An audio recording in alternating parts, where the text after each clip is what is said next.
Dennis Tennant, welcome to Over the Bonnet. Thanks, Mark, for having me today and having a chat. Well, I want to talk about your career with Main Roads. You spent 49 years as a road designer. What was your job description? Well, it involved design and construction. It wasn't just designing. I started off in structures, designing bridges. That was the first part. And then that was in Brisbane, and I then went into the field in different centres. And then I was doing basically construction, roads and bridges. And I had teams I was a graduate engineer, so I had that authority. And it was a great experience because we worked in the west, we worked in Barcaldine, we worked in Winton, Roma, Rockhampton and Townsville. So there were quite a few. And Brisbane, of course, on a second visit. And then finally in Gympie. But it was an experience out in the west because I was a young dude, and the people there were really encouraging. So I experienced the ability to learn to drive tractors and end loaders and a whole host of machinery as well as running the jobs. And they were camp exercises where I would go out for a night and live in the camp, and they had really good camps because they had chefs on board. They just didn't defend for yourself. I had been involved with where you had to cook for yourself, but that wasn't really great. Well, they had really good chefs, and they had guys who had sort of had good experience. They weren't just cooks. They had experience in chefs on the coast. And so you had some really good meals there. And I always enjoyed the meals, and even lunchtime. So I had the privilege of going back to the mess hall and having lunch, whereas the others had a pre-packed lunch off outside. So it was a good experience. It's always good, and I find it very grounding to do that country service. I did it myself when I first went out. My first station was at Longreach, then went out to Mount Isa.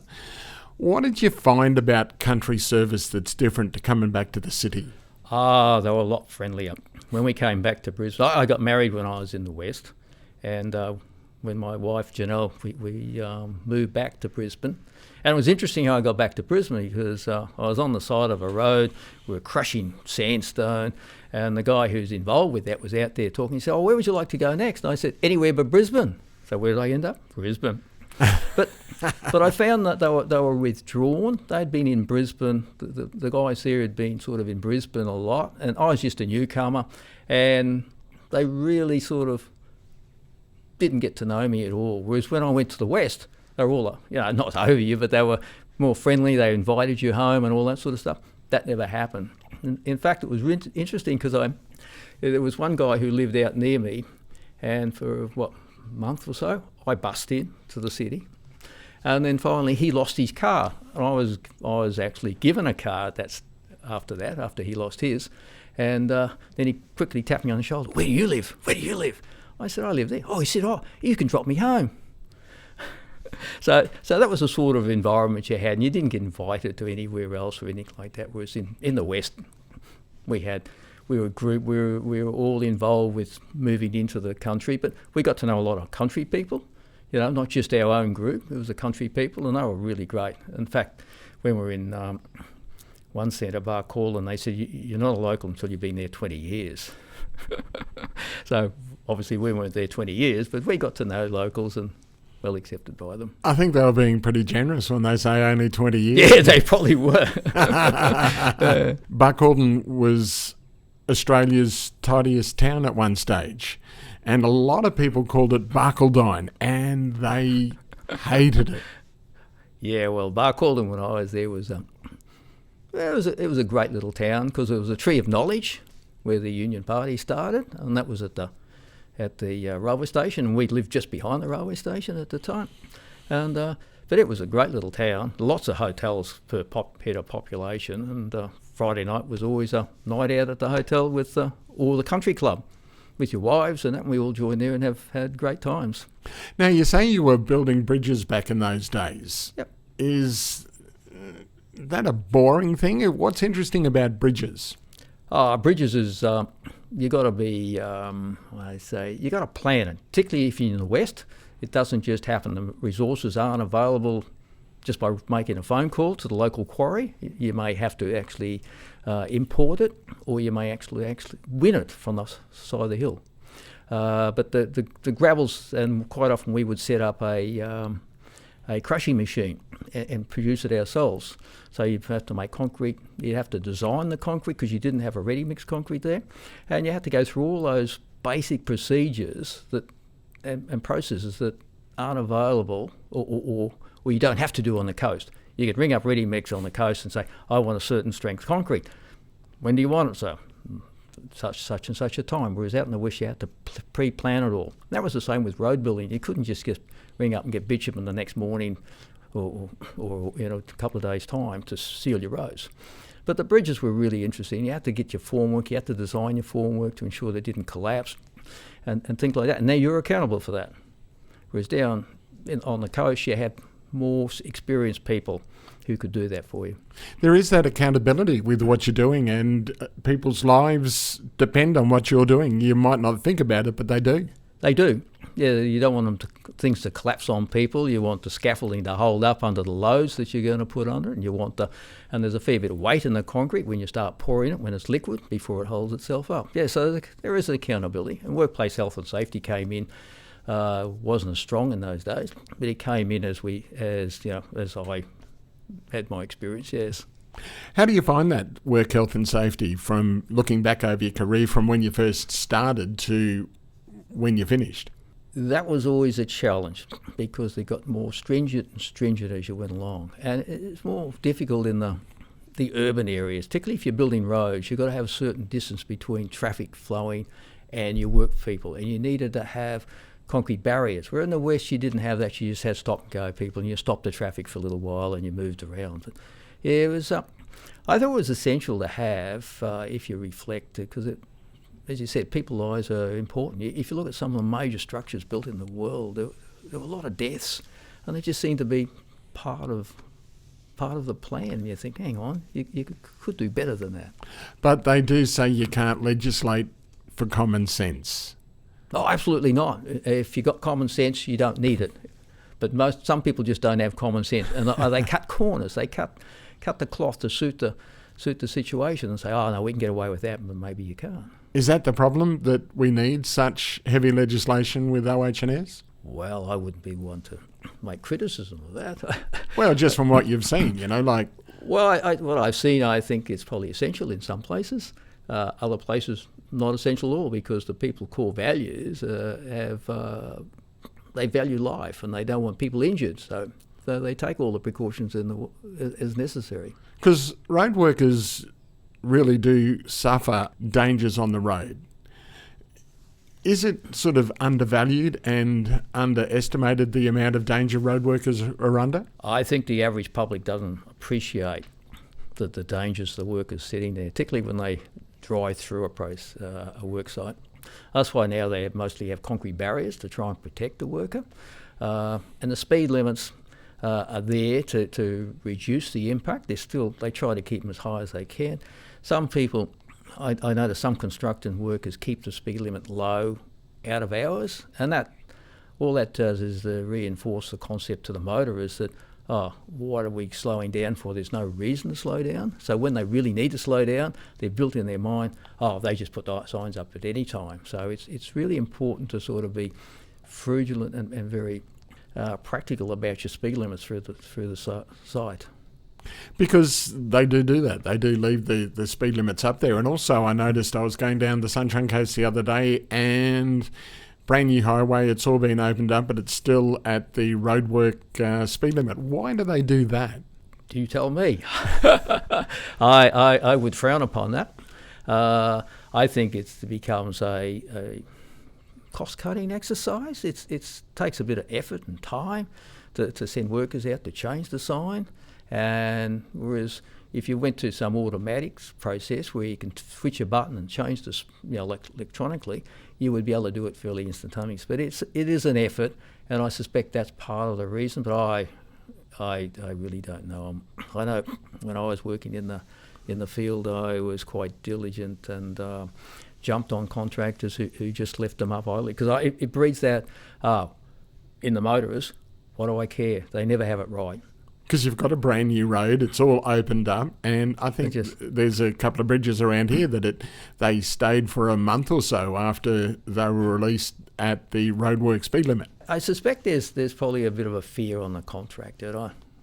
I shouldn't judge, but I suspect that they're about risk management, and if they keep it low, it's not quite 100% the road at this stage, and they're probably worried about litigation. If someone has an accident and they're doing the full bottle of speed, will they be called upon and judged that they didn't quite do the right thing? And it's an interesting batter, and that's the argument you get. And the principal sometimes is in a difficult position, because if he orders the contractor to do something, he's then liable. Whereas quite often the principal wants to let the contractor be liable for any litigation, so he leaves it to him. But there's a balance between when you step in and you don't step in. Do we lose that balance, though, in the construction of roads? Could be. Now, you talked about speed, and there's one thing that I'll just give you a question without notice. There was the push for a speed limit of 130 kilometres an hour. I think it was Mark Scaife, the racing driver, that was right behind it. What do you think about the current speed limits, being a road designer? Well, you've got to understand the roads are geometrically designed for speed. And they usually pick the design speed, what they want, and it has a factor of safety in it. So if they have 100 kilometres an hour or 110, there's always a possibility someone will go faster than that. So they'll have a design speed of 140 or something like that. So there's a factor of safety there. So over 110, if you do 130, you're still probably safe. You're safe, as long as you've got your tyres right and all that. There's a whole lot of factors that affect it and the skid resistance of the road. So, yeah, they went through a lot of drama just to try and bring the Bruce Highway south of Sunshine Coast from 100 to 110. And the traffic engineers and they checked the geometry, they checked the cross fall of the road, they checked the fall off. There's a channel in the middle of the road. They judged all that, and the trees and what you can impact. So they do a balance of all things. So if you go through, say, Nambour, that's a tight 110. It hasn't got a big factor of safety in it. So it's been designed with a small factor of safety. So if you do 130 through there, you're probably pushing your luck a little bit.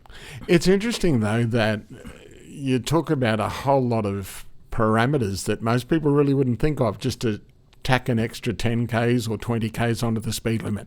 Absolutely, they don't think about it. They don't think about their tyres. They don't think about how much grip is on the road. They don't think about the water underneath for aquaplaning and the tread depths. There's a whole pile of things in there that come into play, and also the surface of the road.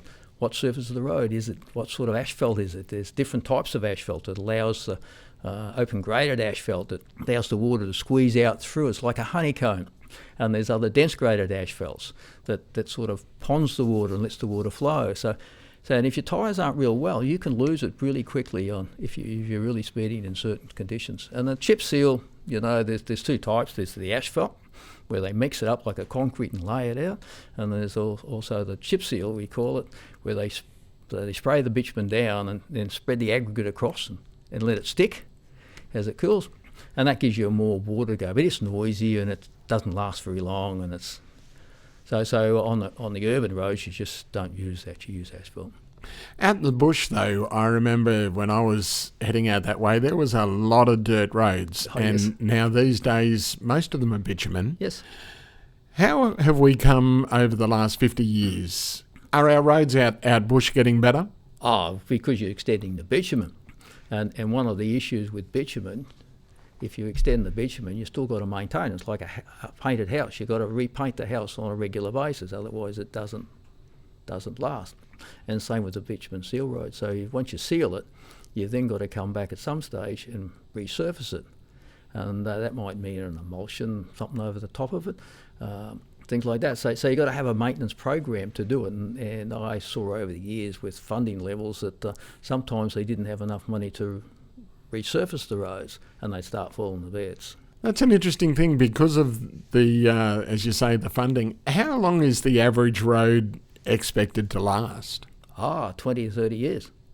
And it depends on the load limits.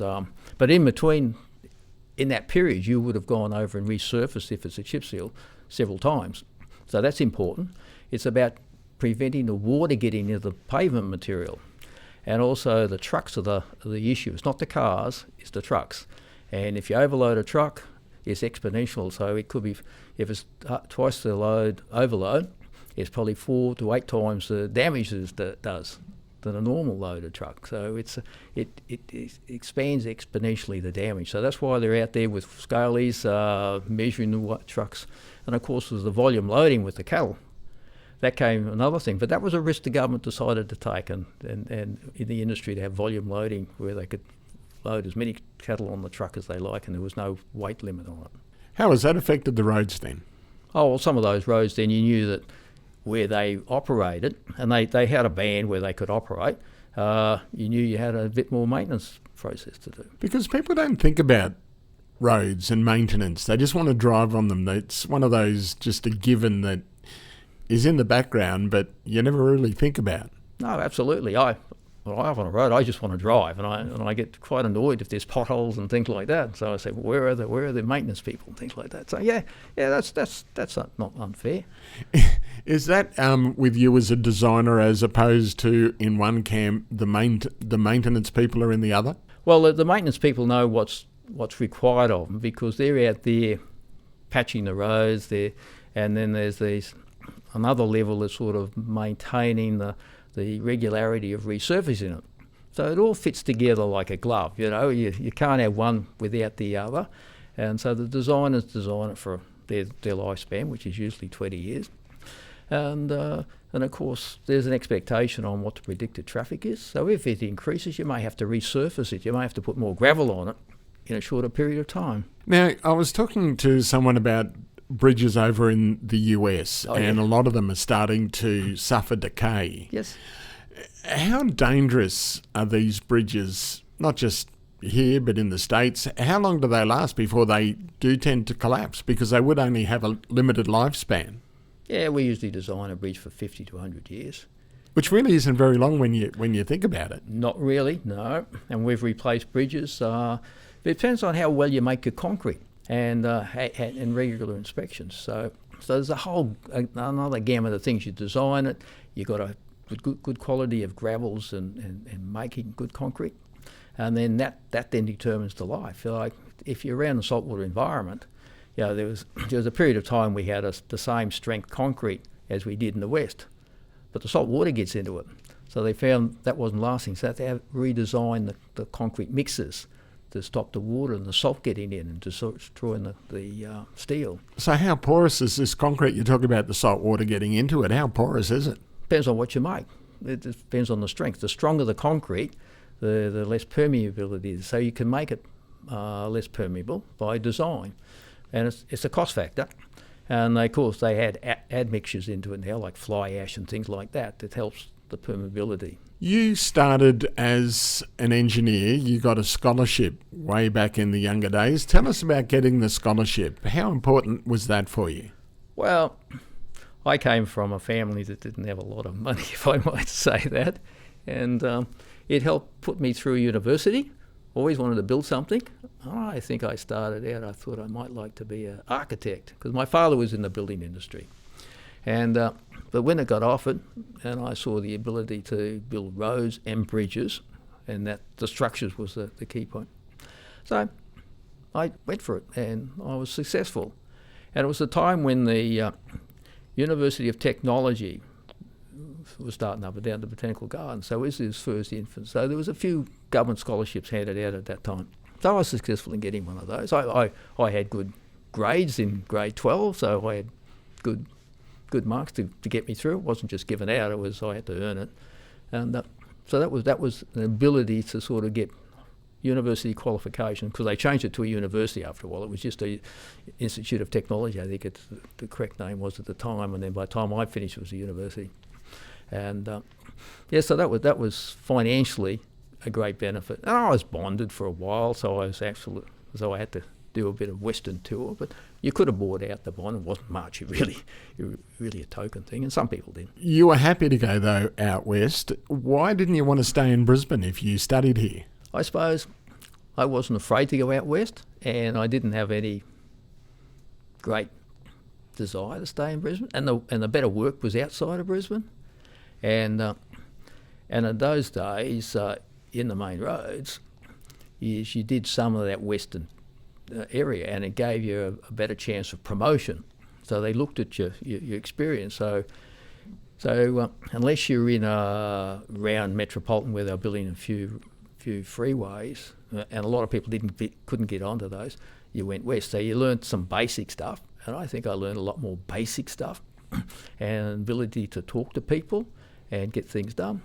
And once I got that, I then came down to around this area, and this is where they were building all the motorways at the time, Sunshine Motorway and those. And this is a great area.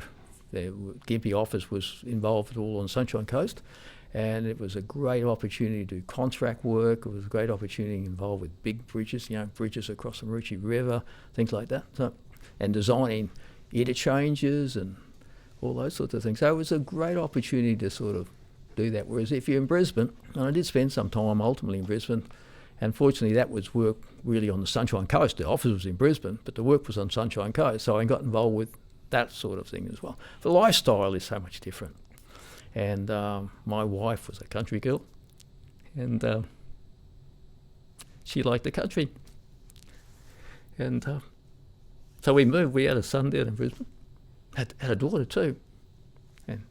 And when we moved, and she didn't like the lifestyle much. It was pretty hectic, and you lived in a rush all the time. So we moved back into back to the west for a while, and we enjoyed it. So we went to Roma, and then we came ultimately to Gympie, and we loved Gympie, and we've stayed here since we've been here.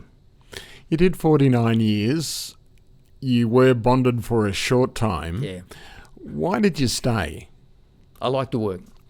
And I looked at the alternatives, and there were consultant engineers out there, and I was tempted a couple of times to join them, but I thought, no, that's not my lifestyle either. So I stayed with Main Roads. I enjoyed it. The work pay was good, it was relative, and wasn't going to make me a millionaire or anything like that, particularly working for government. But it was good, and we enjoyed the company, and it was one of those things. I just stayed.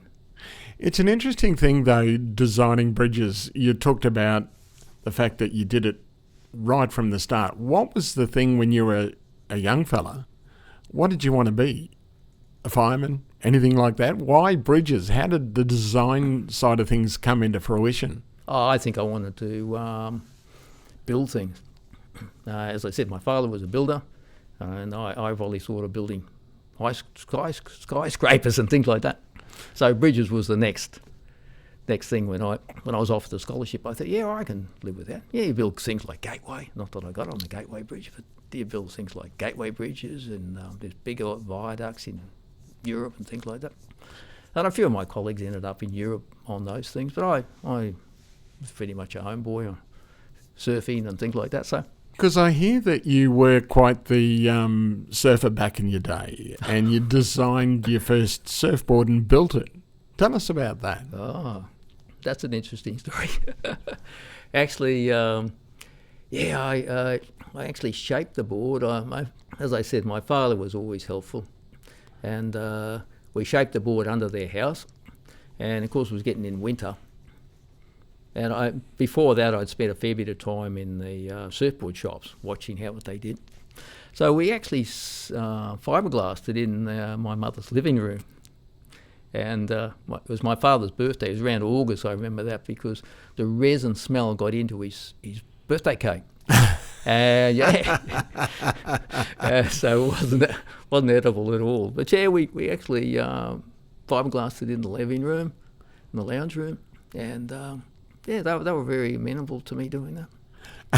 They must have been great support. But so surfing, you were a pretty keen surfer back in the day? Yeah, well, I also had a lecturer at the university that he was a mad keen surfboard rider too, and I had a few friends who enjoyed it. So I used to go out with them every weekend. we'd go down the coast and camp, stay down there, sleep on the beach or in the back of the cars, and if it was raining, but generally on the beach. You wouldn't do that now, but that's what we did. Chased up and down the coast for the surf. So I designed my first board, big Malibu board, which is quite big compared with the boards today. Did you miss it when you went out to country areas? Oh yeah. Particularly even when I went to Rockhampton, we'd drive down to Yeppoon and those places and think, there's no surf here. And all the guys would have their boards on and think, there's no surf here. So it was one of those things you miss, but you put aside. Because I know some of the best weather forecasters are surfers up in Mackay, because there'll be nothing, and then all of a sudden boards will be on top of cars before a cyclone swell comes. Mm-hmm. Did you ever follow that? No, I followed the cyclones and the big swells down the coast, and I enjoyed it. We enjoyed the banter with our friends, and that's what it was all about. Because even that's changed. There's a lot more hostilities in the waves, chasing waves, and who owns an area and that sort of thing. What was it like back in those halcyon days, chasing waves on the Sunshine Coast? There was a lot less surfers, so you had a lot more space. So occasionally you get a bit of hostility if you jumped in front of someone, but basically we behaved and didn't jump in front of someone who was already on a wave, and we tried to be that polite. So it was good. There's a lot more surfers out there now, and you sort of be a challenge to sort of, can I get a space here? But there's some really good surfers around.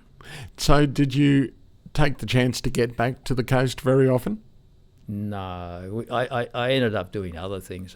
So when we were in Rockhampton, we went water skiing, and we built our own water skis as well. We had skis, and we then built tunnel skis and a few things like that. So we're always doing something that was a little bit different. Helped my friend build a motorboat, a speedboat, so that we could ski. So wow, tell us about that. What happened? Well, he was always a bit of a handyman, so he was keen to build a boat, a speedboat. So he basically was out of plywood, and we fiberglassed it. So we fiberglassed it, and it was called Hush. I remember that. And he and his family made keen skiers, so being in Rockhampton, 5 minutes or 10 minutes you could have the boat in the water, because we lived in town, into the river, and you'd be off skiing. So in daylight saving, we loved daylight saving at the time because you had hours after work. Saturday and Sunday we skied all day. We bought skis as well, but we also made them. Yeah, so that was always a challenge. Is that half the fun when you say you made your own board and made your own skis? Is that half the fun? It's a bit of a challenge. Well, I always like making things, and some people just say, you didn't make that. So we spent a lot of time to make sure they look professional and things like that. It's not hard. Professional is he's learnt the skills, and we would learn the skills to make them. When you're wandering around and you're skiing, you're surfing, you're quite the athlete back in the day. You're also a competent squash player, I believe. No, I wouldn't say I was a major champion in that, but I enjoyed the squash. And of course, they're quite different these days. The rackets are a lot smaller then than what they are now. And we had a good time, because I got introduced from a school college. A colleague, and he was mad keen on squash. In fact, he owned squash courts at one stage. And he was the one that sort of challenges. Yeah, it was always a different, because we played tennis as well in the West, and the squash was always good on the coastal towns where they had courts. Because that's one of the things I find out West. There's a lot of camaraderie and community on the sporting field. They all get together and play together, essentially.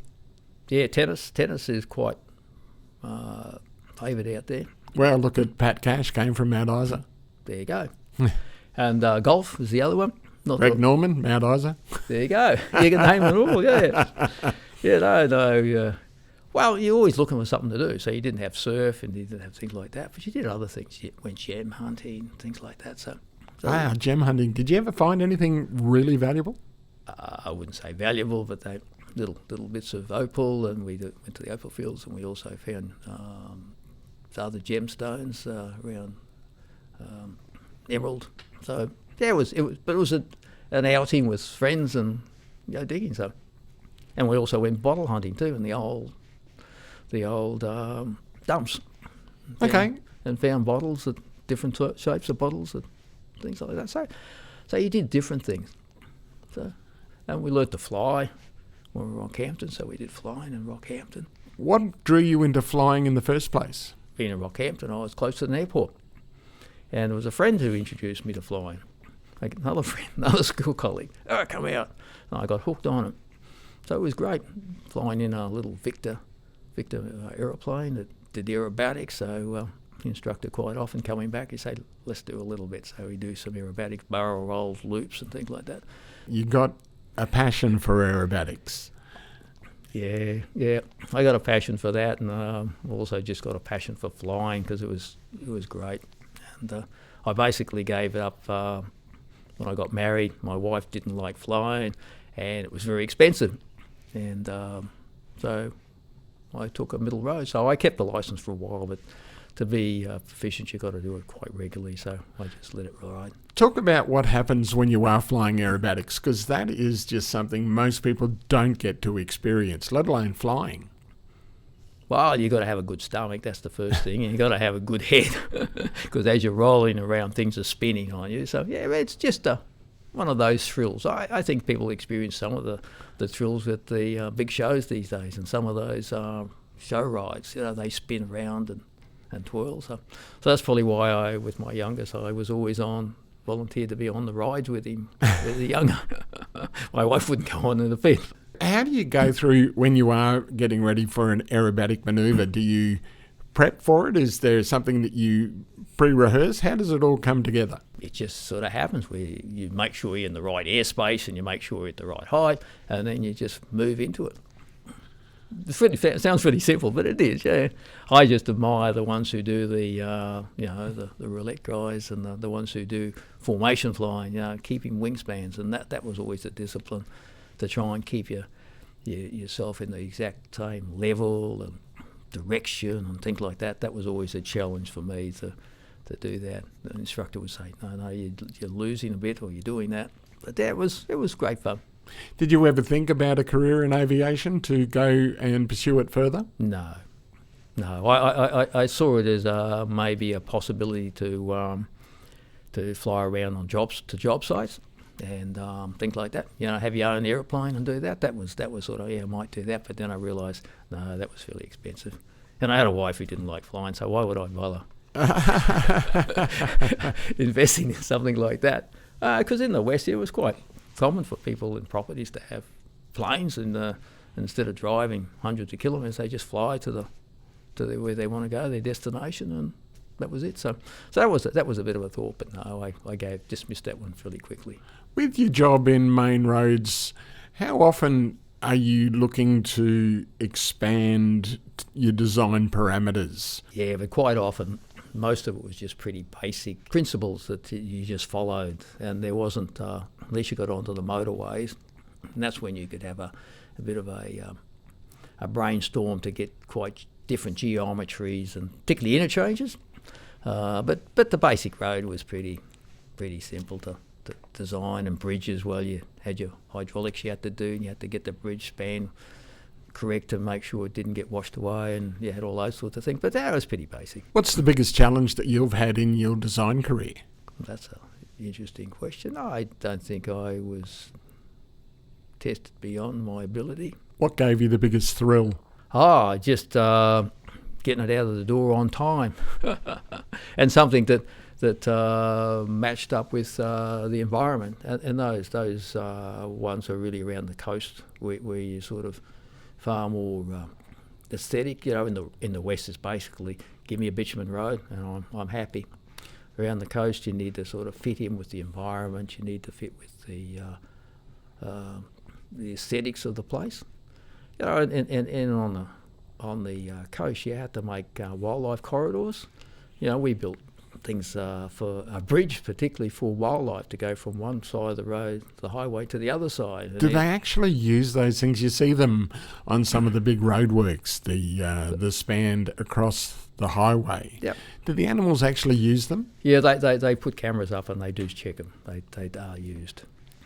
Yeah, so that was a reassuring thing about it. Yeah. What sort of a thrill is it to see them being used for that sort of thing, the animals actually getting up and using what you've put together?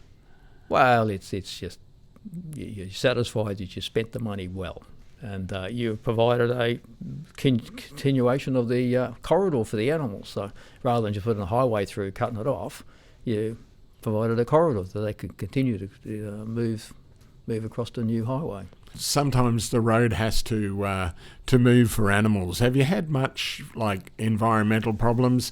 Have you had much of that? Yeah, we've moved slightly to accommodate rare frogs. We've done rehabilitation of areas to suit frogs and wildlife. We've moved bridges slightly to do that sort of thing. We've done research to ensure that what we're doing, why, as they say, the frogs in this corner is dying out, and it wasn't just road building; it was other environments. So we invested in those sorts of things. But yeah, we do a lot more now than what we ever did before. Before it was just basically bulldoze through, and we do. Well, it wasn't the focus of it all, but when I left, Main Roads was at the forefront of ensuring the environment was protected. We had a job to do. We had to build a road, but we had environmental scientists who were there guiding us. And the young ones sort of said, "No, you can't build a road." And the more wise ones said, "Well, you work for a road authority. How can they build a road? What have you got to put in place to ensure that this road can be built or widened?" Quite often, it's just a widening job through the area. And so they lay down the parameters, and you'd build it to those parameters. I think that a lot of wisdom came out of that. And same with dealing with land acquisitions. We had people who were involved with land and preserved areas. We end up with preserving areas for corridors, for wildlife and things like that. Do you get much grief from people when you are resuming land? Oh, yes. You could imagine someone wants to take your part of your property and particularly your house. I have a lot of empathy for those people. For sometimes someone might welcome you with open arms because they're on an area that they know is very busy, and quite often a lot of resumptions are based on widening an existing road. And they've lived on this busy road and they say, yeah, it's time to get out. And main roads quite often give them the avenue to get out. They provide the correct funding and they have an opportunity. Others who don't want to shift, well, that's a problem. And as I said, I have a lot of empathy for those people, but you try to find a solution for them as well. Because when you do put roads through, there's always winners and losers. No question about that. No question about that. And it's worse when you try to put a new corridor through. That's the worst one because there's no foresight of a road in your local area. And suddenly someone says, this would make a great corridor for whatever, rail or road. And so that's the big problem. The ones who where you're widening an existing road, they're living in that environment already. As I said, some of them take it as an opportunity to move, others dig their toes in, but at the end of the day, the big winners will be the motorists, and you'll get an odd loser in the property. But the new corridors, they're the challenge. Because there was a fair bit of work that you did, I believe, in the design of the Gympie bypass, which is now underway. Yeah. Talk about the winners and losers for that. There was a lot of community consultation in the early days to get the line. And the line at the time was refined to reflect the needs of the community and the environment, to have a balance between that.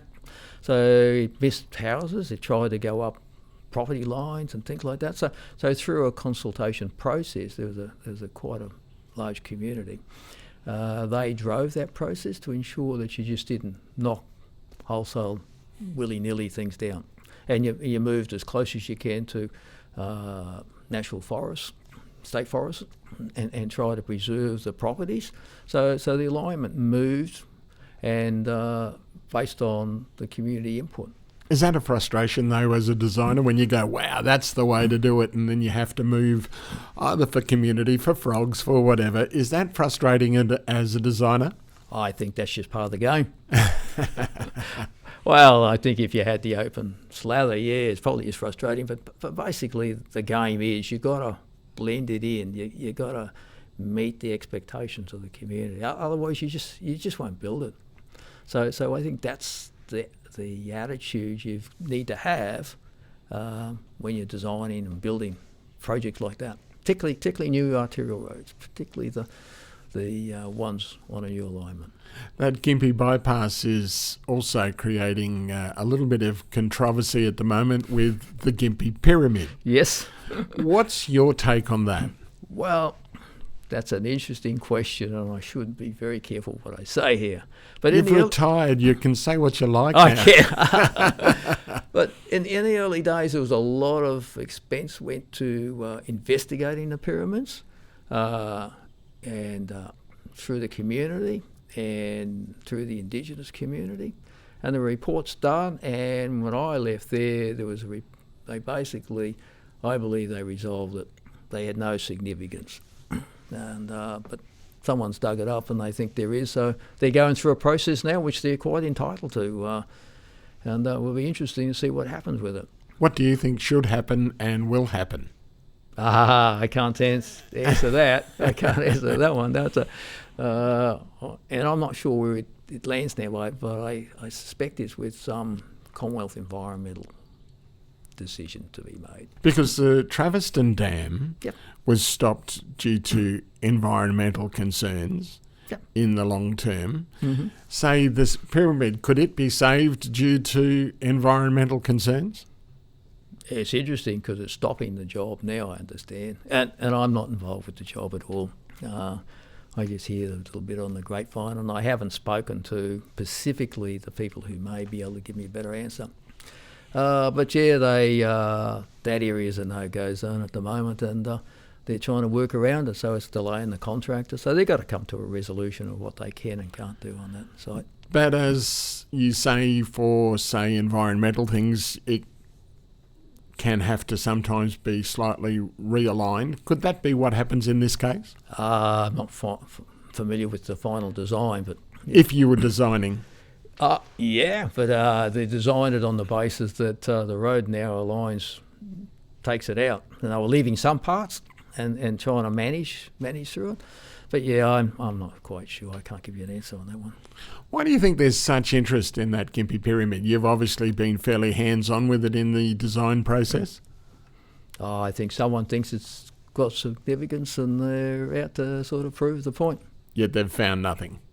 Well, the original reports, I believe, dealt with it quite extensively and professionally, and engaged with all the right groups to see if it had any significance. And as I said earlier, if it did have significance, they would have worked around it. But the report said no, it hasn't. So they've taken that as gospel. But someone now has decided no, there's something in that. So unfortunately, it's the 11th hour, and it'll make some.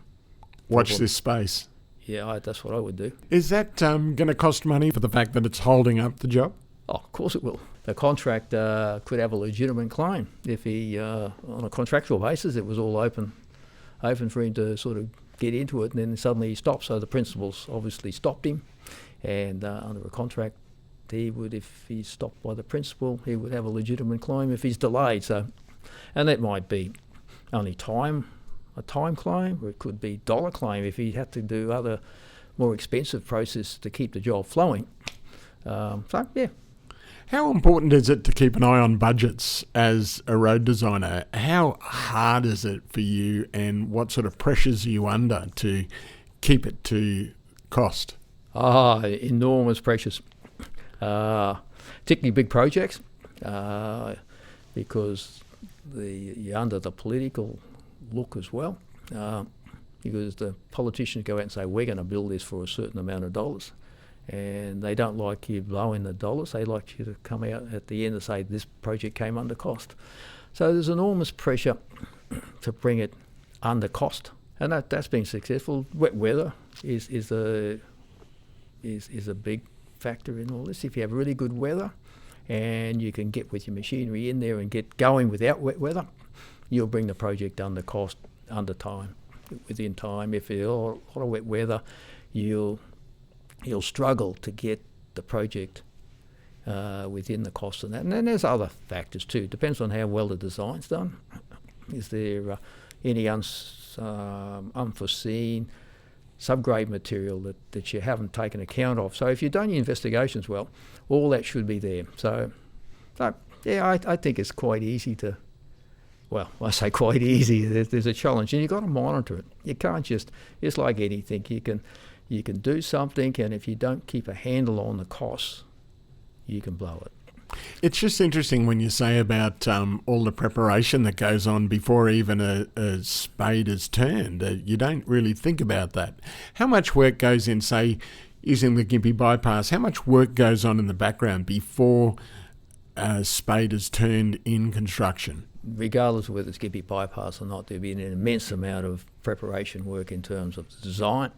And then the contractor, he would need to satisfy himself that all the factors are there that he has to take account of, and he may do some further investigation himself. And if all that's done well, and there's usually a team there, there's a crew out on the site, but there's a team back in the office there monitoring it and ensuring that it's all carried out. So there's an immense amount of work, and there's an immense amount of work in terms of monitoring the costs, the daily costs, because machineries don't come cheaply these days. They're big machines. So someone will be monitoring that cost and making sure that they're moving the earth as they need to move, they're bringing the materials in, and there's no one, people quite often rubbish the parole construction work, there's someone standing on a shovel and things like that. But sometimes that's necessary to monitor things.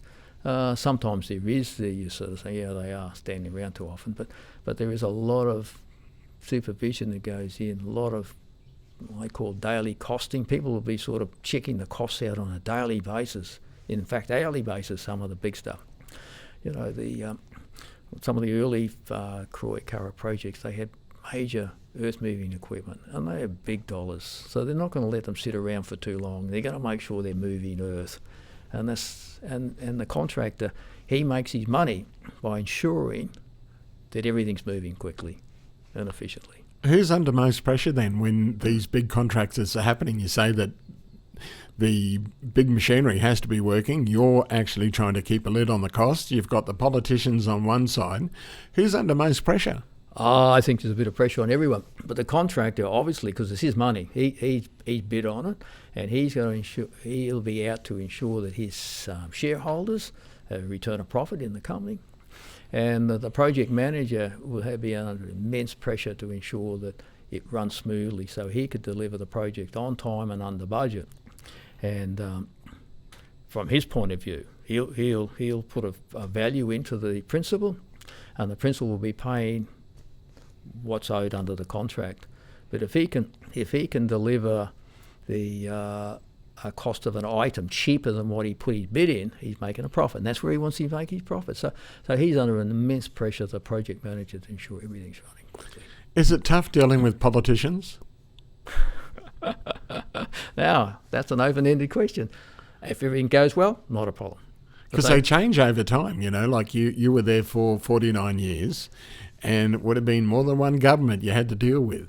Oh, yeah, all the governments have slightly different perspectives, but basically they want the jobs done under cost, in time, so that they can show that their government's efficient and effective, yeah. Are we showing enough foresight with the design of these major constructions and roadways throughout the southeast of the state? I think so. Should they be thinking ahead with some of these roads to allow for the expansion? Well, it's about spending your money at the right time. So you make provision within the corridor and the superstructures that bridges over that you can squeeze it through. So they'll have provision that you probably put 8 lanes in there ultimately. So if you're smart in your design, they'll have that provision within the corridor and within some of the structures you built.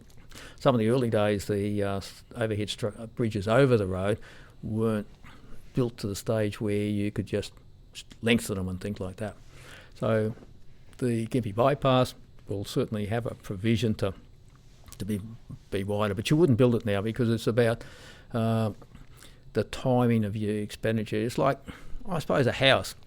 You don't paint it 2 years after you just painted it. You paint it when it's needed to be painted, but not 10 years too late. So you've got to paint it at the right time. So So it's about putting the road is about building what you need now and then expanding it later. Because if you spend all your money in one location, someone else misses out.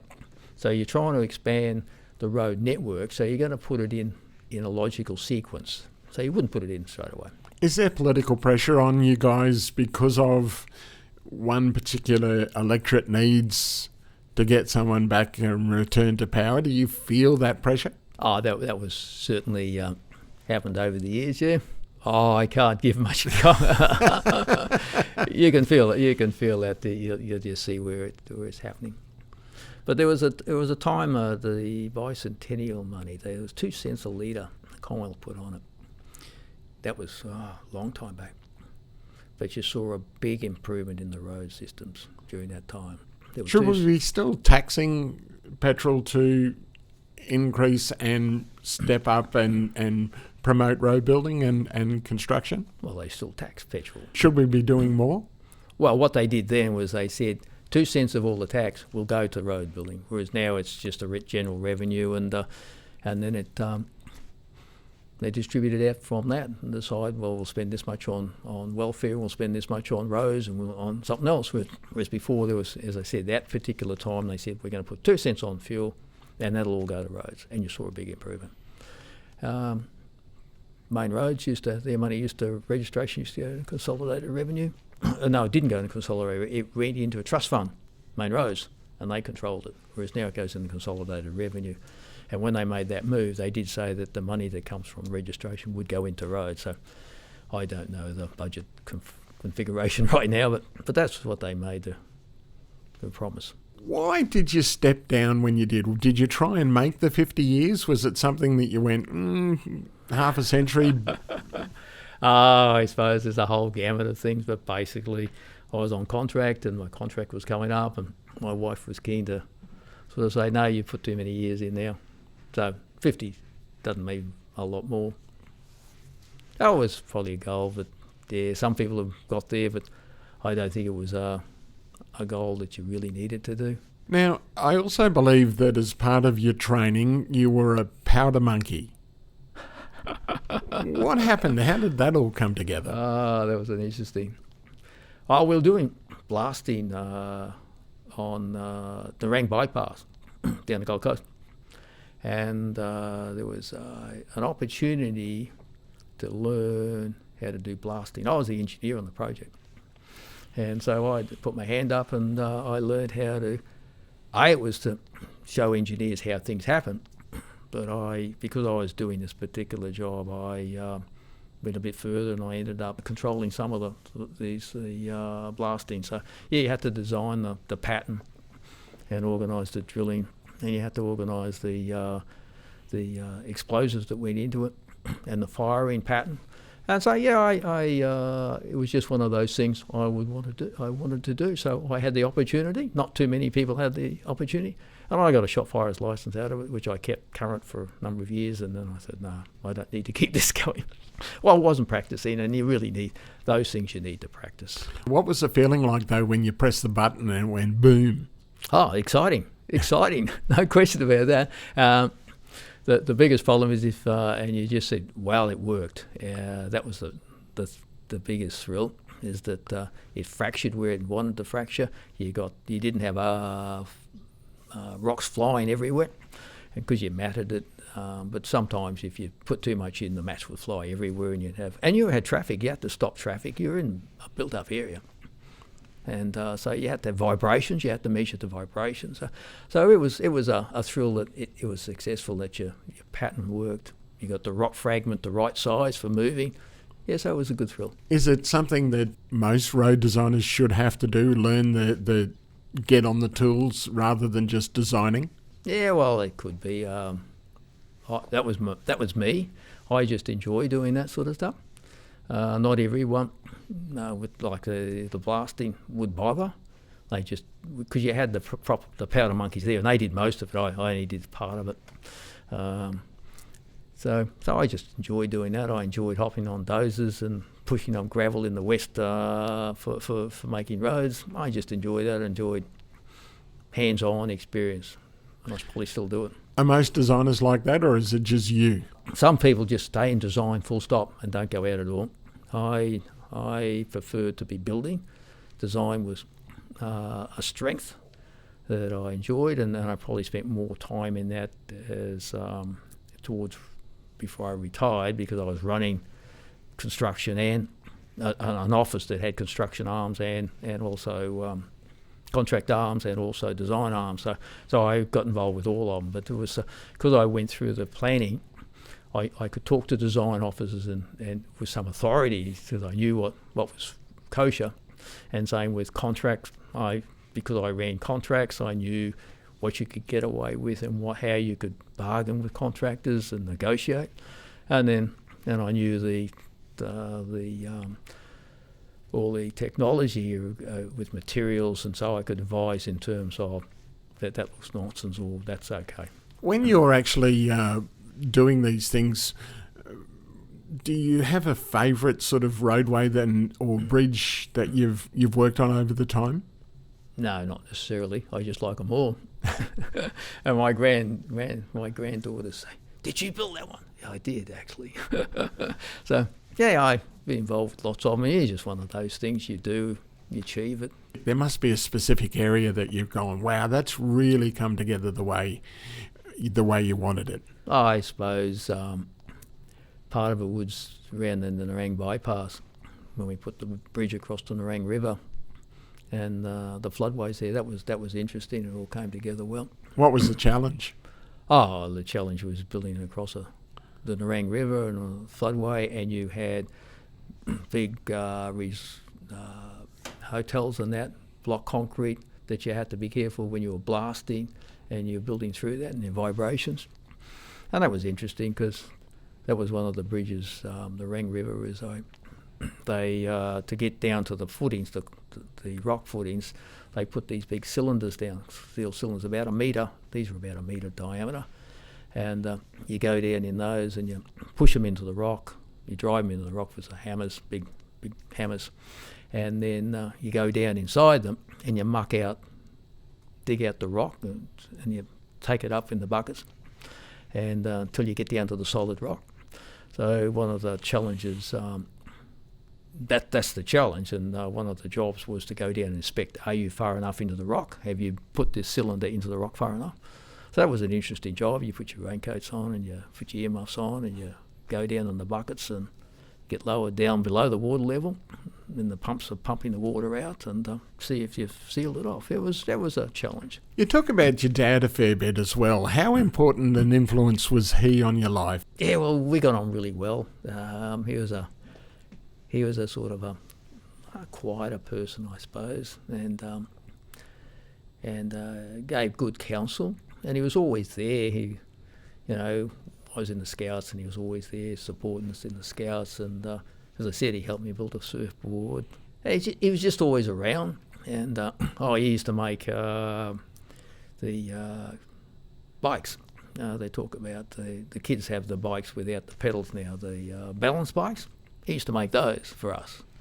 And he used to help us with our push bikes, because he used to race them until his mother told him he wasn't allowed to race anymore because one of his friends had a heart attack or something when he was racing when they were young, and so she was banned. And he just had lots of little skills. He'd done a few things before. He was a builder, worked in chain factories, and we used to make forged steel and make a knife or something, and a few little things like that. But he was always there. Always. You need a dad, he was there. Because family appears also to be pretty important to you. Oh yeah, I used to adjust my work because we lived in a small town. I could walk to work early in the mornings and work for a couple of hours, then come home for breakfast, and then see all the kids and all that, and then sometimes drop them back to work. I'd drop them to school, and then I'd come home for tea, and then I might gravitate into the den or do something to do a bit more work. But basically, I tried to be around them, and wouldn't take promotions at times or offers to go back out west when they were sort of in their teenager areas. I wanted them to finish college here and have an opportunity to go to do something here, because it was never guaranteed that you'd get back out in time for them. And I didn't want them going boarding school. That was just me. It's a real balancing act, balancing career and family. Oh, absolutely. There's no question about that. You just see some people they put their nose to the wheel and all day and don't see their families much at all. And I try to have weekends with them as well. The only time I was working weekends was when the ministers had their meet the community, and in our local area you'd have to go away on a Sunday, or generally a Sunday, or you had to work a bit of Saturday. But basically I tried to be home weekends, and we'd go to church together, things like that. So yeah, I saw it as important, and we still do try to get everyone around for when they're in for lunch. Fortunately our grandkids are in town, and two of our siblings are. One's in Brisbane, he comes up when he can, and we have dinners and lunches at our place to bring the family together. How have grandkids changed you? Oh, they're great. Yeah. Yeah, real balance. I remember the saying my father had, when you get at the end of the day, just hand them back. You haven't got to keep them. And I appreciate his comment on that.